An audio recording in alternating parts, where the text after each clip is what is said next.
সুপ্রিয় দর্শক, আসসালামু আলাইকুম। আমি সাকিব, সবাইকে স্বাগত জানাচ্ছি। একটু বাইরে বসে একটি খবর দেই, যে সেটা হচ্ছে যে আজ 1 আগস্ট 2025 ইউএসের 35% ট্যারিফ কানাডার উপরে কার্যকর হচ্ছে, শুল্ক কার্যকর হচ্ছে। তো এই শুল্ক কার্যকর হওয়াটা কানাডার ব্যবসা বাণিজ্যের ক্ষেত্রে একটি বড় ধরনের স্থবিরতা দেখা দিবে। বিশেষ করে কানাডার কাঠ, স্টিল, অ্যালুমিনিয়াম, গাড়ি, এই সমস্ত সেক্টরগুলির ব্যবসাগুলি একেবারে ধসে যাবে বলতে গেলে। কারণ কি? কারণ এগুলোর উপরে ইউএসের বাজার নির্ভরশীল। ইউএসের বাজার কানাডার এই প্রোডাক্টগুলির উপর নির্ভরশীল। এখন 35% শুল্ক দিয়ে ইউএসের লোকজনের 35% বেশি দামে কিনতে হবে, যতদিন না পর্যন্ত ইউএসএ এই রিলেটেড একটি শিল্প তৈরি করে, এই রিলেটেড শিল্পগুলি তৈরি করে। তো সেগুলি সময় লাগবে। যদি ইউএসএতে বিভিন্ন দেশের বিনিয়োগগুলি হচ্ছে, তো সেই বিনিয়োগগুলির উপরে ডিপেন্ড করে ইউএসএ কত তাড়াতাড়ি এই ধরনের শিল্পগুলির উপরে, কানাডার শিল্পগুলির উপরে ডিপেন্ডেন্সি কমিয়ে আনতে পারবে। আর অন্যদিকে কানাডার যেটা হচ্ছে যে এই ইন্ডাস্ট্রিগুলিতে লক্ষ লক্ষ মানুষ কাজ করে এবং তাদের চাকরির হুমকির সম্মুখীন হয়ে যাবে এবং অনেকেরই চাকরি চলে যাবে যদি না কানাডা একটি নতুন বাণিজ্যের জায়গা যদি খুঁজে না পায়। এই হচ্ছে কানাডার অবস্থা। তো কানাডা যেটা হচ্ছে যে আজ মার্ক কার্নি তিনি ক্ষোভ প্রকাশ করেছেন, তিনি দুঃখ প্রকাশ করেছেন যে এই ধরনের একটি শুল্ক আসার ফলে, এবং কানাডার ইউএসের প্রতি তিনি এখনও আশাবাদী যে ভবিষ্যতে হয়তো শুল্ক উঠিয়ে নেওয়া হবে। এ নিয়ে দেন দরবার তিনি চালিয়ে যাচ্ছেন। মার্কিন বাণিজ্য মন্ত্রী ডোমিনিক ল্যাব্লক, তিনি কানাডার বাণিজ্য মন্ত্রী ডোমিনি ল্যাব্লক, তিনি কিন্তু ইউএসএতে আছেন এবং ইউএসএতে থেকে যদিও শুল্ক আরোপ হয়ে গিয়েছে, তারপরেও কানাডা আশা করবে যে ভবিষ্যতে হয়তো এই শুল্ক উঠিয়ে নেবে। তবে একটি ভালো দিক আছে, যে সেটা হচ্ছে যে কানাডা, ইউএসএ এবং মেক্সিকোর মধ্যে একটি চুক্তি রয়েছে এবং সেই চুক্তিতে কোনো ফ্রি ট্রেড চুক্তি রয়েছে।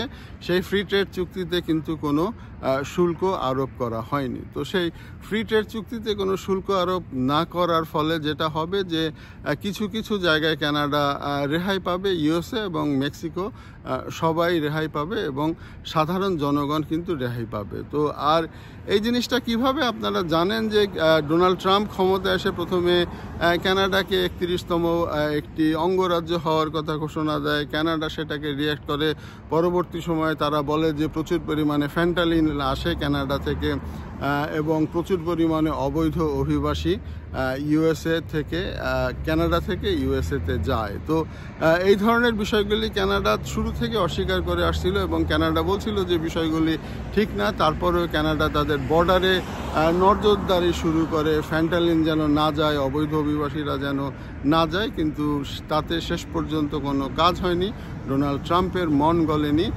কানাডা তার সাধ্যমতো চেষ্টা করে গেলেও ডোনাল্ড ট্রাম্প 35% শুল্ক কিন্তু রেখেছে। আপনারা জানেন যে কানাডা, ইউএসএ প্রত্যেকটি দেশেই শুল্ক 10 থেকে 40% দিয়েছে। তো উচ্চ শুল্কের দেশের মধ্যে কানাডা কিন্তু একেবারে প্রথম সারির দেশগুলির মধ্যে একটি। তো এখন শুরু হয়ে গিয়েছে। তো একটি আশার কথা যে ইউএস, মেক্সিকো এবং কানাডার যে একটি ট্রেড চুক্তি, অর্থাৎ বাণিজ্য চুক্তি, সেই চুক্তিতে কোনো শুল্ক নাই, যেটা আগেই বললাম। তো যার ফলে কানাডা এই জায়গাটাতে একটু নির্ভর, অর্থাৎ সাধারণ ক্রেতা পর্যায়ে অধিকাংশ জিনিসই কিন্তু এই ট্রেডের আওতায় হয়, যার ফলে কানাডার একটু রিলিফ। তো সব মিলিয়ে ইকোনমিতে একটি মন্দা অবস্থা যাবে। এখন দেখা যাক কানাডা এই মন্দাটা কিভাবে ভবিষ্যতে কাটিয়ে ওঠে। ইউরোপের বাজার খুঁজবে কানাডা। আর অন্যদিকে আরেকটি শেষ সময় যে একটি ঘটনা ঘটেছে, যে কানাডা, আপনারা জানেন যে ফিলিস্তিনকে স্বীকৃতি দিয়েছে এবং সেই স্বীকৃতি দেওয়ার ফলে কিন্তু আমেরিকা কানাডার উপরে তুষ্ট, কারণ এটি আমেরিকার ফরেন পলিসির বাইরে গিয়ে কানাডা এই কাজটি করেছে।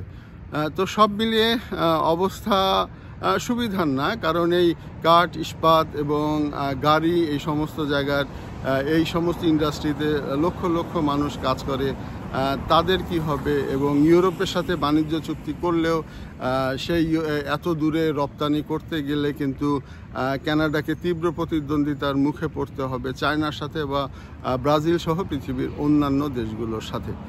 তো যেটা হচ্ছে যে ইউরোপের রফতানি মানি যে আটলান্টিক পাড়ে দিতে হবে, অতএব এটি একটি খরচ রয়েছে, বড় ধরনের খরচ, যেটা ইউএসএতে খুব সহজেই ট্রাকে উঠিয়ে দিলেই মাল চলে যেত, তো এখন আর সেটা হচ্ছে না।